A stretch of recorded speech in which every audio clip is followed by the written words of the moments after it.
자유한국당은 통합과 화합의 정신으로 정말 한 마음으로 단합해야 한다고 생각합니다. 박근혜 정권의 핵심 인사입니다.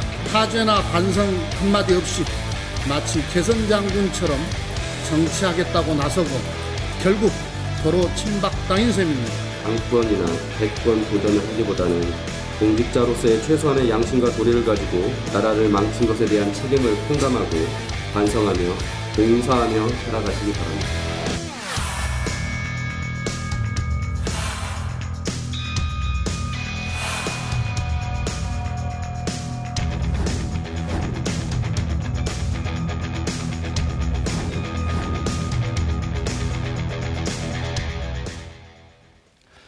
사사건건이 살얼음판이 되는 화요일입니다. 민주당 박범계, 자유한국당 장제원 의원 자리했습니다. 어서 오십시오. 안녕하십니까. 네, 반갑습니다. 청와대 문재인 대통령이 경제인과 대화한 거 잠깐 화면 준비됐나요? 요거 한 질문 한두 개만 드리고 본격적으로 질문 드리겠습니다. 오늘 문재인 대통령이 정재계 인사들과 타운홀 미팅이라 그래서 정말 격의 없이 지금 화면 2시부터 열린 타운홀 미팅을 보고 있습니다. 뒤에 이재용 부회장 보이네요. 네, 재계 5위까지는 총수들이 다 자리했고요. 네, 어떻게 보세요, 이런 모임? 네, 아주 이례적인 현상은 아니고요. 네. 이미 문재인 대통령님께서 지난주 또 지지난주부터 민생 경제 회복을 위한 그 일선 현장의 방문과 또 청와대 초청을 쭉 해왔고 중소벤처기업인 초청에 이어서 오늘 이제 대기업 총수들 그리고 중견기업 총수들을 모시고 한 60여 분 정도 오셨죠. 오늘 이제 타운홀 미팅을 했는데요. 중요한 것은 오늘을 통해서 대기업에 유보되어 있는 소위 한 900조, 1000조가 넘어가는 그러한 사내 유보금들이 이제 적극적으로 투자로 전환돼서 민생 경제를 살리는데 우리 기업인들이 함께하는 그런 장이 됐으면 하는 그런 바람입니다. 보기 좋네요. 네. 이 대통령과 또 기업인들이 또 와 있어서 바람으로 격의 없이 소통하는 65분 네. 시간이었다 그러는데 굉장히 보기 좋습니다. 다만 이제 이 정부가 출범한 지 20개월이 지났지 않습니까? 네. 그러면 그동안 기업들과 소통을 통해서 답을 내놔야 되는 상황이거든요. 네. 소통도 중요하지만 지금까지 정책 기조가 20개월 동안 잘못됐기 때문에 경제가 안 좋았다. 그러면 실질적으로 기업들이 체감할 수 있는 우리 정부의 인적 쇄신이라든지 정책의 변화 그리고 예산 이런 것들을 확정적으로 보여줘야 되지 않겠습니까? 근데 그런 것들은 그대로 신년 기자회견 보면 그냥 세계 경제 구조 탓, 또 과거 탓, 세계 경기 탓 이거 얘기하고 있지 않습니까? 네. 앞으로 계속 정책 기조는 그대로 가겠다 하면서 와이셔츠 바람으로 소통한다 그래서 무슨 답이 나오겠습니까? 지금 언론에서는요. 2021년으로 투자를 미루겠다. 정부가 그렇게 하고 있다.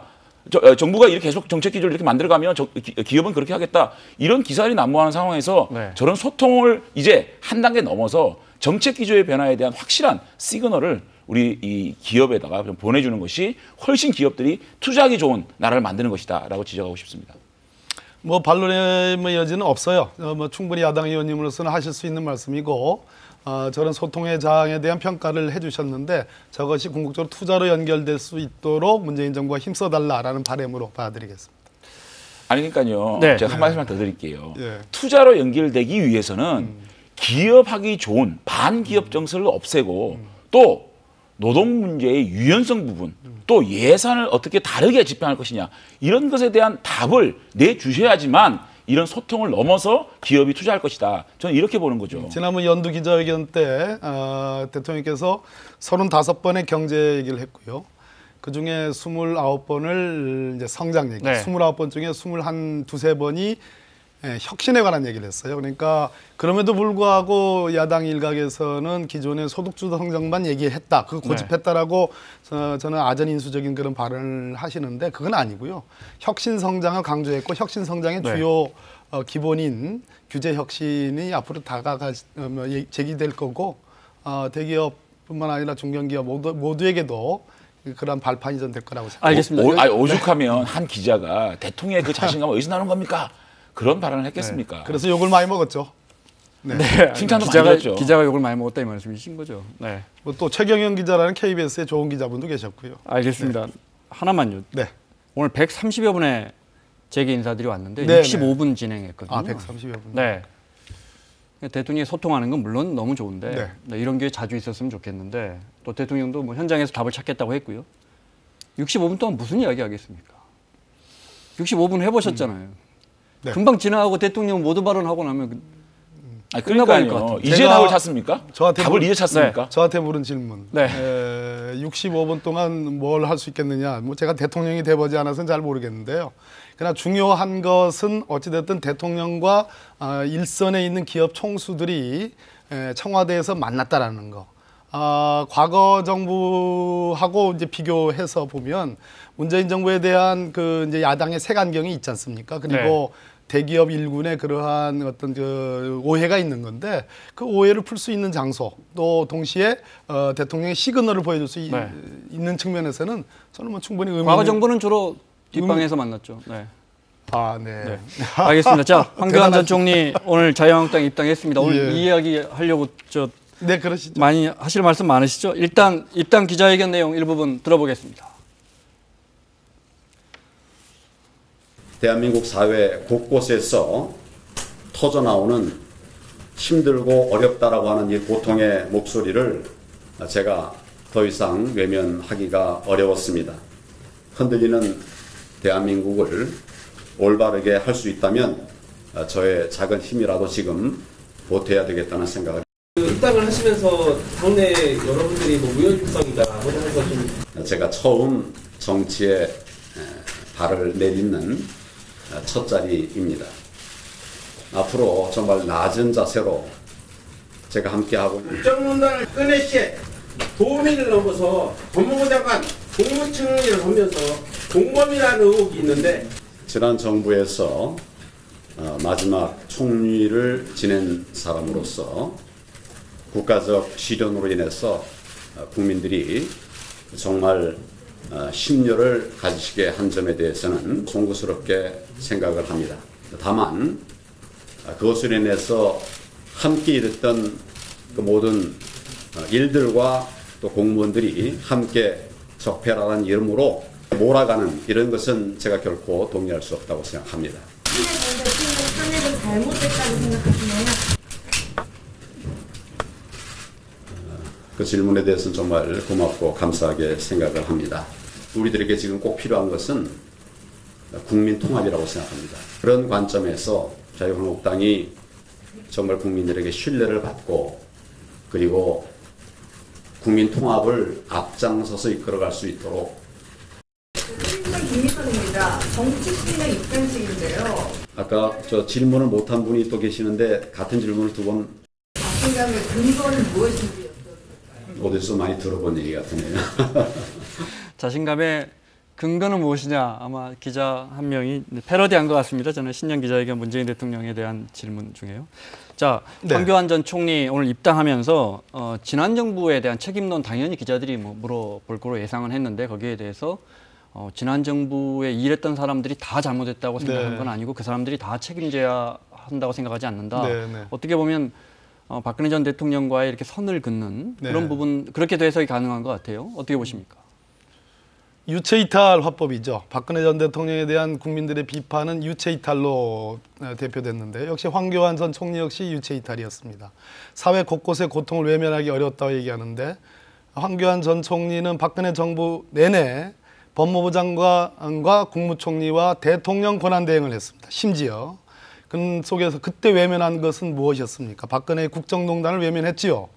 그런데 지금 와서 국민들의 고통의 목소리를 외면하기 어려워서 지금 입당하고 정치를 하고 당대표 출마를 암시하는 발언, 저는 무책임하게 이를 데 없다고 보여지고요. 또 하나 자세히 들어보면 대통령의 통치와 총리의 행정을 구분하는 것 같습니다. 그래서 본인이 했던 총리로서의 행정은 평가받을 만하고 박근혜 대통령의 국정농단은 불미스러운 일이다 이렇게 표현을 했는데요. 저는 그것이야말로 궤변이다 생각을 합니다. 왜? 대통령으로 책임지지 않는 행정이 어디 있습니까? 그래서 박근혜 전 대통령의 국정농단의 책임은 당연히 황교안 전 총리에게 있는 것이고 더더군다나 본인이 대통령의 권한대행으로 있을 때 박근혜 전 대통령은 수사받았고 탄핵이 결정됐고 구속 기소가 됐습니다. 그 부분에 대한 모순관계는 어떻게 설명할 것인지 저는 그런 측면에서 오늘의 저 기자회견은 유체 이탈 화법의 상징이고 정점이다 이렇게 보입니다. 아유, 민주당하고 뭐 다 당해서 뭐 그렇게 예? 비판을 하니까 저까지 비판하면 안 되겠죠? 예, 그런데 어쨌든 민주당에서는 지금 민주당이 된다. 황교안 총리가 당대표가 되면 민주당이 도움된다라고 하면서 왜 저렇게 인신공격을 포함한 비판하는지 모르겠어요. 그러니까 보수 진영에서 차기 후보 1위라는 것이 좀 두렵지 않나 저렇게 심하게 비판하는 거 보면 그런 생각이 드는데 심지어는 공범이라고까지 그래요. 이제 그런 것들에 대해서 저는 이제 정치에 처음 입문한 황교안 전 총리께 좀 충고드리고 싶은 게 당내 비판이나 중도 진영에 대한 비판, 중도 진영에서의 비판은 경청하시라. 다만 보수 진영을 망하게 하려고 하는 그런 우리 반대당이나 또는 또 그런 언론들, 이런 언론에 대한 지적들은 과감하게 무시하시라. 그런 진영에서 욕은 성장의 발판이 된다. 이렇게 말씀드리고 싶고 책임론 얘기가 나왔어요. 책임론 얘기는 저는 두 가지가 책임이 있다고 봅니다. 첫째는 도의적 책임. 박근혜 정부에서 국무총리를 역임한 도의적 책임.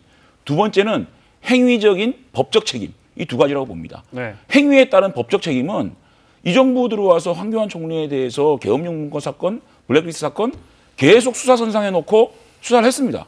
그런데 행위적인 법적 책임은 없다는 것은 사실상 면제부가 나왔거든요. 그러면 그 책임은 없다고 보고요.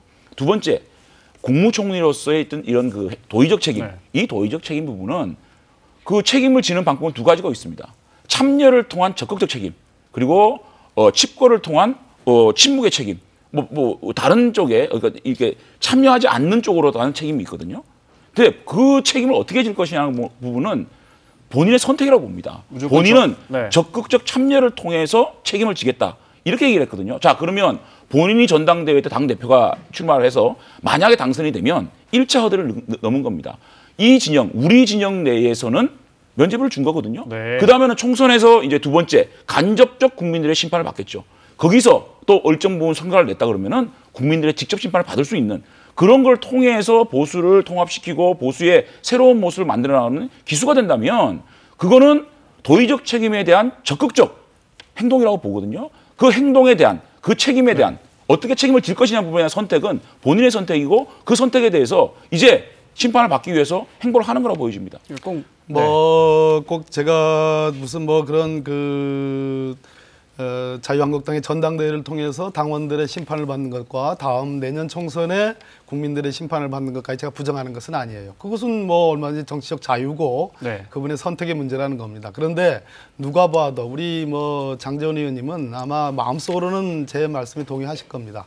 왜냐하면 저하고 같이 국정농단 청문회에 야당 측 간사 또 집권당 측 네. 이제 주요 공격수셨는데 그런 측면에서 황교안 전 총리가 적어도 자유한국당으로 입당해서 정치를 재개하는 이 순간에는 국민들께 최소한의 본인이 법무부 장관, 국무총리로서 있었던 그 재임 기간 중에 벌어졌던 국정농단 행위에 대해서는 그냥 불미스러운 일이다. 오늘은 그런 표현도 안 썼어요. 모 주간지하고의 인터뷰에서도 썼는데 그 정도로 끝날 일이 아니다. 그렇게 퉁치고 넘어갈 일은 아니다. 그런 말씀입니다. 네, 알겠습니다. 자유한국당 내에서도 물론 장제원 의원님은 굳이 분류하자면 복당파시라 근데 그동안에 무너진 집을 어렵게 추스려서 지금 민주당과 싸워볼 만한데 이제 무혈 입성했다. 황 전 총리가 이런 주장 맞물려서 당대표로 나온다고 해도 다수인 친박들이 무조건 찍어줄 거 아니다라는 이런 주장도 있던데 그런 부분 어떻게 보십니까? 정치는 현실이거든요. 현실에서 어쨌든 보수 진영에서 차기 대통령 후보, 차기 후보로서 지금 여론조사에서 1등을 달리는 후보라는 네. 실체가 있는 겁니다. 네. 두 번째, 황교안 총리가 정치에 뛰어들어서 전당대회에 참여할지는 모르겠지만 우리 당으로 봐서는 지금 국면에서는 굉장히 긍정적인 효과가 더 있다. 저는 이렇게 봅니다. 첫째는 이번 전당대회 흥행이 네. 이거는 가시화됐다.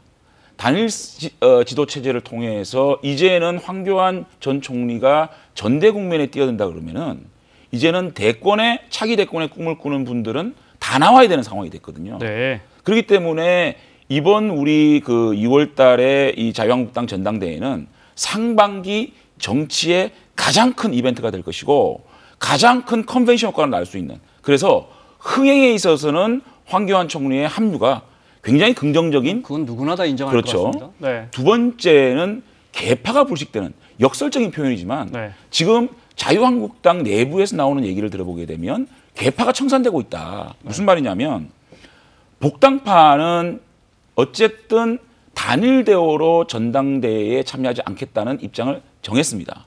그렇기 때문에 앞으로 네. 복당파라는 정치적 결사체는 없다. 네. 제가 말씀을 드리고, 또 복당파 내부에서도 오세훈 후보는 환영한다. 또 오세훈 후보를 도우는 분들은 또 비판을 하고 있는 거고, 친박계 내부에서도 홍문종, 김진태, 정우택, 또 윤상현 의원마다 개개인의 입장에 따라서 환영하는 분도 있고 비판하는 분도 있는 거예요. 네. 그러면 이 전당대회는 앞으로 완전히 기존에 있는 친이 친박들이 해체 모여서 본인의 생각이나 본인의 주관에 따라서 이합집산해서 네. 완전히 새 판을 짤 수 있는 그런 계기가 되거든요. 우리 국민들이 우리 당에 가장 싫어하는 게 뭐였습니까? 개파 정치였거든요. 이거를 종식시키는 이 두 가지 측면에서 네. 자유한국당은 긍정적인 효과를 주고 있다. 저는 이렇게 분석합니다. 알겠습니다. 이거는 간단하게 하나만 여쭤보겠습니다. 지금 개파 불식의 중요한 계기가 될 거라고 하셨는데 북당파시니까요. 황 전 총리가 당권을 잡아도 그럼 다시 불이익을 받거나 또는 다시 짐 싸는 일은 글쎄 그런 거는 저희가 없을까요? 뭐 예측하기가 힘들고 네. 또 그렇게 된다 그러면 그렇게 됐을 때, 그러니까 그런 가정을 가지고 질문을 하시니까 네. 제가 뭐라고 답변해야 되겠습니까? 어쨌든 아니, 그런 일이 없기를 바라는 마음에서 어쨌든 지금 질문입니다. 이제 나경원 네. 원내대표 당선 이후로 복당파의 정치적 단일 대우는 없다. 이거는 거의 결정된 거고요. 그 다음에 친박계 내부에서도 황교안 총리를 두고 다양한 얘기가 나오지 않습니까? 이거야말로 역설적으로 다른 당에서는 황교안 총리가 친박의 핵심 인사다, 어게인 박근혜다 이렇게 얘기하고 있지만 그분의 등장으로 인해서 개파가 불식되는 이런 상황을 낳고 있거든요. 네. 이게 참 정치가 생물이다라고 알겠습니다. 생각이 듭니다. 아무리 생물 이록이 있으니 우리 장재현 의원님은 적어도 복당파의 제가 보기에는 중심이에요. 정치적 상징인데 저는 장재현 의원님의 진심은 아니라고 봅니다. 뭐 본인은 어떻게 생각하시는지 모르겠으나, 그러나 황교안 전 총리가 자유한국당 전당대회 출마를 해가지고 당권을 잡는 일이 저는 있어서는 안 된다고 보고요. 만약 그런 일이 벌어진다면 저는 자유한국당 내의 새로운 분란, 뭐 그것을 제가 걱정할 일은 아닙니다. 새로운 분란에 저는 도화선이 될 것입니다. 알겠습니다. 자, 자유한국당이 5.18 진상조사위원 뭐 지각 발표인데 네, 명단 네, 3명 내놨습니다. 이건 네, 아마 네. 박 의원님 하실 말씀이 많을 것 많죠. 같아서 권태호 전 육군 중장, 그리고 저희가 특히 두 분, 먼저 이동욱 전 월간조선 기자 볼까요? 네, 논란이 많습니다. 과거에 5.18 문제를 보도하면서 월간조선 기자로 본능적인 선동 본능이 발동되는 바람에 선량한 시민들이 다 그 선동에 넘어갔다라는 시각을 가지고 있었고, 네, 성폭행 의혹에 대해서도 죽을지도 모르는 판국에 뭐 이런 발언을 해서 논란이 됐었고요. 또 한 명 볼까요? 네, 차기현 변호사 같은 경우에 뭐 이 진상조사위원회 많이 참여하시는 분이죠. 네, 특히 태블릿 PC는 조작이다 이렇게 주장하는 분입니다. 여기에 대한 민주당 입장은요? 차기환 변호사는 지난번 1차 진상조사위원으로 들어갔기 때문에 뭐 이념적 지향이나 세월호, 특히 이제 5.18에 대한 저번의 역사 인식에 대해서는 동의할 수 없지만 형식적으로는 특별법상의 위원으로 되는 데는 저는 뭐 부적격한 요소는 없는 것 같습니다. 네, 그러나 권태호 전 육군 중장, 이동욱 전 월간조선 기자죠. 이 두 분에 대해서는 저는 형식적으로 5.18 특별법상의 요건을 저는 갖추지 못한 분이라고 봅니다. 어떤 부분이죠? 왜 그러냐면 그 특별법상에는 5가지의 요건 요소를 갖고 있는데요. 변호사이거나 법의학자이거나 대학 교수이거나 또는 과거 역사와 관련된 어떤 고증위원이거나 네. 또는 인권단체위원이라는 이런 아주 특별한 입법례가 5.18 특별법입니다. 그도 그럴 수밖에 없는 것이 우리 역사상 가장 정말 불행했던 사건의 진상규명을 위한 법이기 때문에 그렇습니다. 있었습니다. 그런 측면에서 저는 대통령의 최종 임명권자인데요. 이 권태호 중장과 이동욱 기자의 역사관 여부를 떠나서 저는 5.18 특별법상의 형식적인 자격 요건도 갖추지 못한 분이기 때문에 대통령께서 임명하는데 저는 재고를 해야 된다 이런 입장을 갖고 있습니다. 그럼 더 늦어질 텐데요. 출범이. 중요한 것은 5.18과 관련된 진상규명은 시간의 문제가 아닙니다. 제대로 된 이번이 마지막으로 진상규명을 해야 되는 어떤 역사의식이 있어야 되는 건데 저는 시간의 문제가 아니라 제대로 된 진상규명이 전 중요하다고 보고 회방꾼을 임명하는 일은 없어야 된다고 생각합니다. 진상규명이 아니고 진상규명을 해방하는 사람들을 추천한 거 아니냐 이 부분에 어떻게? 그럼 이 사람도 안 되고 저 사람도 안 되면 반납해 가시죠.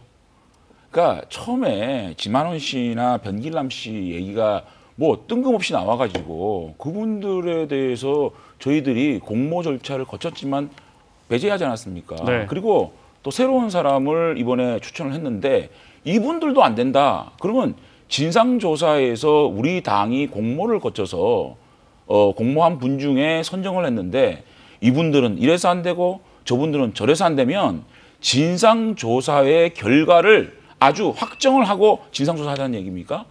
저희 당에 공모하신 분들 대부분 좀 많은 분들 중에 분이 또 5.18에 대한 또 입장이 좀 비판적이고 북한의 개입이 있을 수도 있다라는 생각을 하고 계신 분들이 있다면 그 생각마저도 진상조사에 담아내가지고 진실을 또 다른 정당에서 추천한 분들 다 의논을 해가지고 진실이 확정이 된다면 그야말로 그것이 진실규명 아니겠습니까? 그래서 다양한 의견을 가지신 분들의 다양한 목소리를 담아서 진상조사를 면밀하고 확실하게 하는 것이 오히려 5.18 관련된 진상조사를 이번만큼은 완전히 합의돼서 새롭게 할 수 있는 거 아니겠습니까? 그러니까 이분들도 아니고 저분들도 안 되고 다 안 된다 그러면은 민주당 입맛에 맞는 다른 정당 입맛에 맞는 그런 분들로 질문을 드리면 선정하시면 되지 않겠습니까? 제가 이렇게 질문을 하나 드리면 어떨까요? 지금 5.18 문제는 당시에 시민들이 국가 권력에 의해서 어떻게 희생됐는가의 진상을 규명하기 위한 건데 5.18이 뭐 북한과 연루돼 있다. 뭐 예를 들어 이런 의혹이라든지 5.18이 뭐 소수의 선동에 의해서 이루어졌다. 이런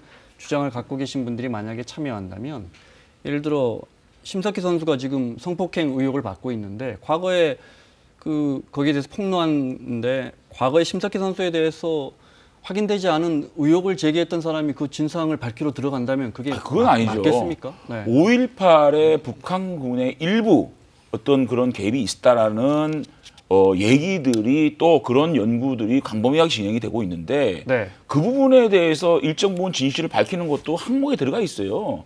그렇다면 일부 그런 것들이 있었다면 일부 있었지만 큰 지장이 없었다. 우리 그 광주 시민들의 그러한 민주화 열기 속에서 정권의 또 군사 정권의 이런 포갑에 의해서 이 문제가 발생된 것이라고 규정을 한다면 오히려 진실이 더 밝혀지는 것이고 한 가지 더 말씀을 드리면요. 차기환 변호사 문제에 있어서 우리 박범계 의원님께서는 또 제대로 지적을 해주셨는데 세월호 문제를 가지고 차기환 변호사가 5.18이 안 된다.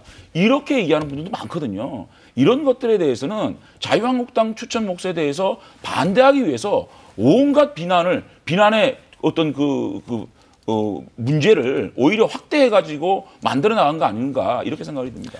지금 이제 장제원 의원님께 제가 호소를 드리고 싶은 말씀이 있는데 5.18 특별법이 아닙니다. 이 법의 명칭이 5.18 민주화 5.18 광주 민주화 운동에 관한 특별법입니다. 즉 민주화 운동이라는 개념 규정은 이미 우리나라 법과 그리고 대법원에 의해서 이미 확정이 된 얘기입니다. 그래서 5.18을 강제로 무력 진압했던 전두환, 노태우 두 전직 대통령들에 대한 사법적 단죄가 있었습니다. 그럼에도 불구하고 아직 남은 미해결된 진상을 규명하자는 차원입니다. 그러니까 이미 이 5.18에 관한 것은 민주화 운동으로서 그때의 많은 양민들이 학살당했다는 것은 이미 법적으로 정리가 된 문제입니다. 여기서 더 나가는 진상규명은 그런 측면에서의 진상규명이지 지금 말씀하신 것처럼 여전히 불순분자에 의한 혹은 여전히 뭐 북한에 의한 혹은 어떤 정치적 목적에 의한 그러한 어떤 색안경을 낀 차원에서의 접근이기 때문에 그것을 밝히기 위한 진상조사위원회라는 것은 원래 의미의 5.18 진상규명에 관한 그것을 호도하고 있는 것이다라는 얘기예요. 그래서 저는 법조인으로서 지금 이 두 분이 자격 요건이 되는지에 대한 진지한 문제 제기입니다. 그런 차원에서 좀 이해를 좀 해주셨으면 좋겠습니다. 아니요, 저는 여기에 분명히 5.18 진상규명 특별법에 5.18 민주화운동 당시 북한군 개입 여부 및 북한군 침투 조작 사건에 대해서 이 문제에서도 진실규명을 하라라고 명시돼 있거든요. 그렇기 때문에 너무 과도하게 이 부분을 부각시키려 하는 분들에 대해서는 저희가 배제를 하지 않았습니까? 그런데 그 자선에 대한 그 추천마저도 네. 이렇게 자격 요건까지도 몰고 가는 거는 지나친 그 존상조사위원 추천분들에 대한 굉장히 전 의도적 비판 아닌가. 알겠습니다. 일부 정치 공세일 수도 있다. 저는 이렇게 생각합니다. 아니 진짜 이런 분들밖에 없어요?